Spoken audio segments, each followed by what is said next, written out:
Yaorana est ravi de vous retrouver pour votre journal. Voici les principaux titres de cette édition. La première observation mondiale de pente à des coroperites russes a mobilisé des spécialistes scientifiques, mais aussi à des passionnés de ce phénomène incroyable à Tahiti, dans ces îles, mais aussi dans le monde entier. Nouvelle campagne de stérilisation sur la côte ouest et au sud de Tahiti. L'association Les Quatre Pattes de Papara a comptabilisé 150 nouvelles inscriptions de propriétaires de chiens et chats ces dernières semaines. Les adhérents de l'association étudiante Réo UPF veulent s'ouvrir aux autres étudiants de l'université et attirer plus d'adhérents. Nous en parlerons avec Ihirao Piton, président de Réo UPF. Il est notre invité ce soir.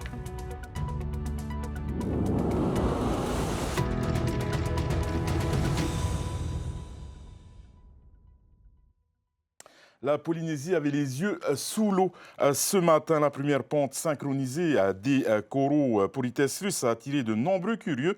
Il faut dire que ce phénomène intrigue. L'association Tama a noté Tairoto en charge du projet Connected by the Reef, un projet de science participative compte récolter des données et des images de cette pente qui s'est produite sous l'ensemble de la planète. Thomas Chabrol.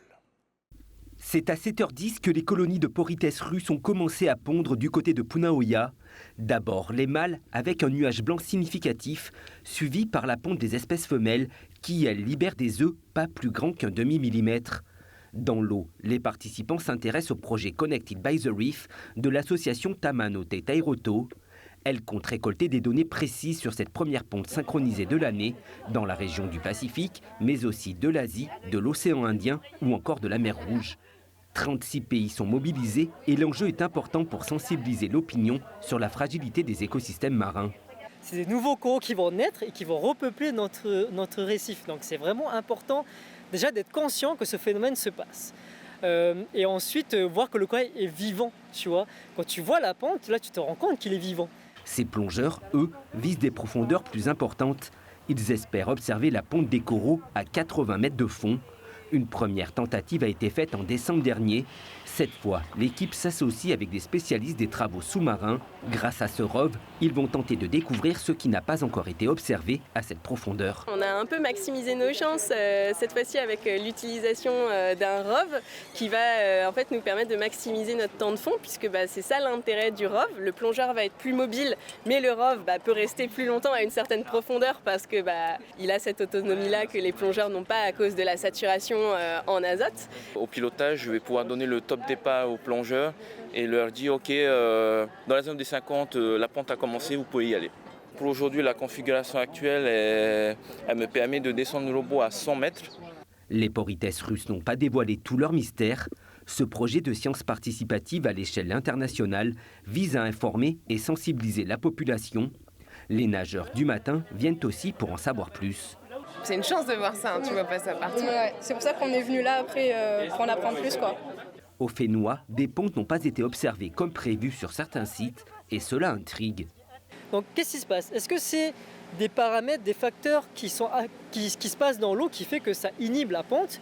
Et c'est très important à le savoir parce qu'il y a peut-être des choses que l'on fait nous dans nos activités qui ont des impacts sur le corail en fait et qui fait que la pente ne se fait pas comme elle devrait se faire. Et ensuite, comment on va impacter le changement climatique, donc à long terme. Donc tout ça, c'est des questions importantes. Les résultats de cette observation locale et mondiale seront dévoilés après la collecte de toutes les données. Des pontes sont encore observables demain dimanche. Et les coraux réservent encore des mystères. Cette fois, aucune pente n'a été constatée par les plongeurs entre 40 et 70 mètres de profondeur. En décembre dernier, le phénomène avait pu être observé à une cinquantaine de mètres sous la surface. L'association des Quatre Pattes de Papara se mobilise pour une nouvelle fois pour la stérilisation de chats et des chiens.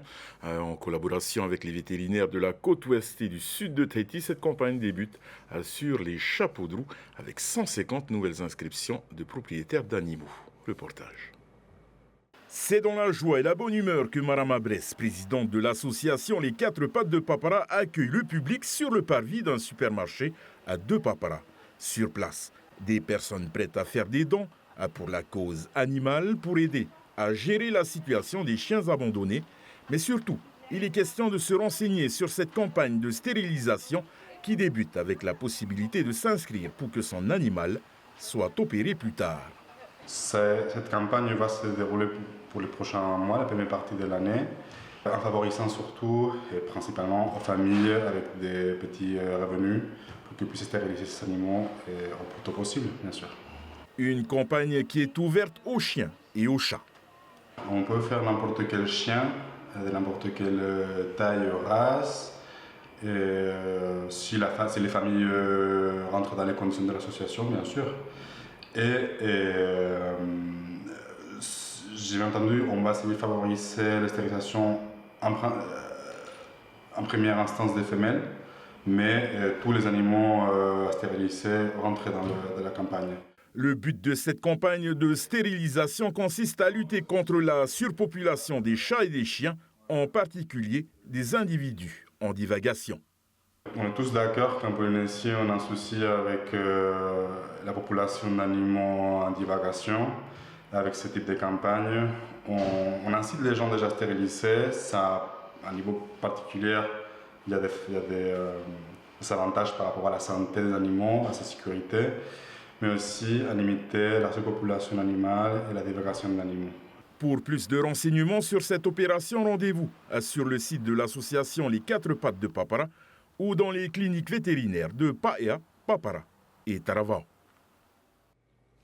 L'association Réo UPF, qui réunit des étudiants polynésiens, compte bien s'agrandir. Créée en 2021, elle a pour objectif de valoriser les langues polynésiennes au sein de l'Université de la Polynésie française. Pour en parler, nous recevons le président de cette association, Réo UPF, Ihiro Pitan. Ihiro Yorana. Yorana. Alors, les objectifs, c'est bien ça, de cette association, essayer de promouvoir les langues polynésiennes. Donc aujourd'hui, l'objectif de Réo UPF, de notre association, c'est la valorisation non seulement des langues, mais aussi des cultures et des sciences polynésiennes. D'accord. À votre avis, la culture, justement, est-elle pas assez présente à l'UPF ? La culture n'est pas visuellement présente à l'UPF, mais nous sommes une majorité d'étudiants polynésiens et c'est surtout des étudiants qui vont vouloir en fait en apprendre un petit peu plus. Vous tentez pour cela de vous ouvrir à d'autres étudiants à l'UPF et d'essayer de grossir un peu l'association. Comment est-ce que vous essayez de le faire ? C'est ça. Alors en fait, originellement, cette association Réo UPF est dédiée à la licence LLCER-LP. Donc on appelle ça la filière Réo, qui est notre filière 1 assez spécifique à l'université, dans laquelle on étudie les langues polynésiennes, mais aussi l'anthropologie, l'archéologie, l'histoire. Donc en fait, en tout premier lieu, c'était vraiment pour soutenir les projets de nos professeurs, parce que c'est une licence assez hybride dans le sens où on va avoir du terrain, mais aussi des cours théoriques. Aujourd'hui, en fait, on a comme philosophie le fait que c'est pas parce qu'on est en filière Réo qu'on est les seuls à émettre notre culture, à vouloir en apprendre plus. Donc, d'où le fait de vouloir ouvrir à tous les étudiants. Et aujourd'hui, on essaye d'accueillir des gens de toutes parts, notamment avec notre nouveau volet sciences, où on essaye de s'intéresser à des étudiants qui vont être en biologie. Justement, on a pu voir il y a quelques minutes maintenant un sujet sur les coraux, le politesse russe, la pente de ces coraux au niveau mondial. Vous faites également partie, votre association fait partie de ce projet. C'est ça. Alors, c'est d'abord personnellement que je me suis investi dans l'association Tamanote Tairoto, mais de par l'objet de notre association à l'université et notre position qui est un petit peu stratégique dans le savoir, nous aidons cette association-là, donc Tamanote Tairoto, à faire le lien entre toute cette science qui va être naturelle, cette biologie, et justement le savoir qu'avaient nos ancêtres par rapport à cet événement. En cherchant par exemple des noms, d'anciens noms de coraux. Oui, exactement, c'est ça. On va essayer d'avoir des réponses quant à nos questions sur comment est-ce que les Tahitiens voyaient, nommaient, mais aussi est-ce que ce corail va être présent dans la mythologie et qu'est-ce que ça peut apporter au niveau d'une société. Est-ce que le corail va avoir un rôle vraiment dans la mythologie, mais surtout la société des Polynésiens de l'ancien temps. Quels sont les autres projets pour cette année 2025 de votre association ? Oui, alors donc ça c'était pour le volet sciences. On espère pouvoir emmener des gens un petit peu plus à la mer ou à la montagne, donc dans le volet botanique ou biologie marine. Concernant la culture, rien qu'hier nous avons fait une cérémonie de Inur Ava, donc où l'on boit du Ava de manière cérémonielle. Et on va essayer en fait d'avoir cette, comme on disait au début, cette présence de la culture sur le campus, mais sous différentes facettes. Donc on va essayer d'avoir un tuaru piahi, donc un tuaru maohi, mais à l'échelle de l'université. On va essayer de créer des jeux de société, des vrais jeux immersifs, mais dans un contexte polynésien. Et on espère en fait, de par l'arrivée de nouvelles personnes, développer nos compétences et nos actions au final. Cela vous permet justement de travailler avec d'autres associations. On a pu le voir avec Tamanoti Tairoto, peut-être avec Haururu, d'autres associations avec lesquelles vous pouvez travailler, et peut-être d'autres étudiants aussi, de par le monde ou l'Océanie d'ores et déjà. C'est ça, c'est vraiment ça la philosophie, c'est l'ouverture que nous avons mise en place. Et en fait, Haururu, nous n'avons pas encore eu beaucoup de contact avec eux. On vient à peine de sortir de notre coquille, si on veut. On a notamment un petit peu de contact avec Fafaité qu'on essaye d'entretenir, peut-être pas assez. Et justement, oui, s'ouvrir à des associations qui vont être sur Moorea, qui vont rester sur Tahiti, c'est important pour nous. Et donc, au-delà des associations, on va aussi essayer d'avoir des contacts avec d'autres universités du Pacifique. Pour l'instant, nous avons accueilli plusieurs délégations de Maori, donc d'Aotearoa, et nous espérons guider un petit peu les étudiants internationaux qui arrivent. Donc, on a des gens qui viennent d'Europe, mais aussi d'Australie, tout ça. Et on aimerait vraiment créer des ponts en fait entre ces différents peuples du Pacifique, mais aussi du monde en fait, ouvrir les horizons finalement des étudiants et des associations. Hirau Maruru Mete, merci beaucoup d'avoir accepté notre invitation ce soir. Maruru Mete. Créer un centre-ville, c'est ce que souhaite la mairie de Pirée. Pour parvenir à concrétiser ce projet, l'équipe municipale s'est adjointe les services de spécialistes.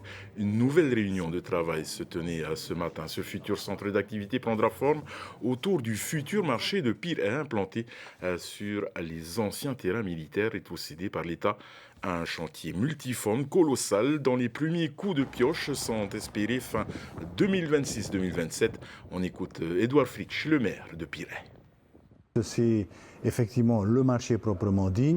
Il y a une maison pour tous, une maison qui va accueillir les jeunes de la commune, qui va accueillir les personnes qui ont besoin d'activités. Et puis il y aura la salle d'événement, une salle d'événement qui aujourd'hui est programmée pour une capacité de 500 à 700 places maximum. On intègre le fait qu'il y a le parc Tinihau, nous intégrons le groupe scolaire qui est en face. Nous sommes en train de terminer nos négociations avec l'État parce qu'il y a encore une petite partie à côté de l'ancien ComSup que nous essayons d'obtenir et je pense que l'État a bien compris l'intérêt du projet. Ensuite, vous avez un terrain à côté en allant vers le marché de Pirée qui a été cédé au pays. Bon, je pense que le pays aura vraisemblablement ses projets, mais pourquoi pas que l'on intégrerait dans l'aménagement du centre-ville.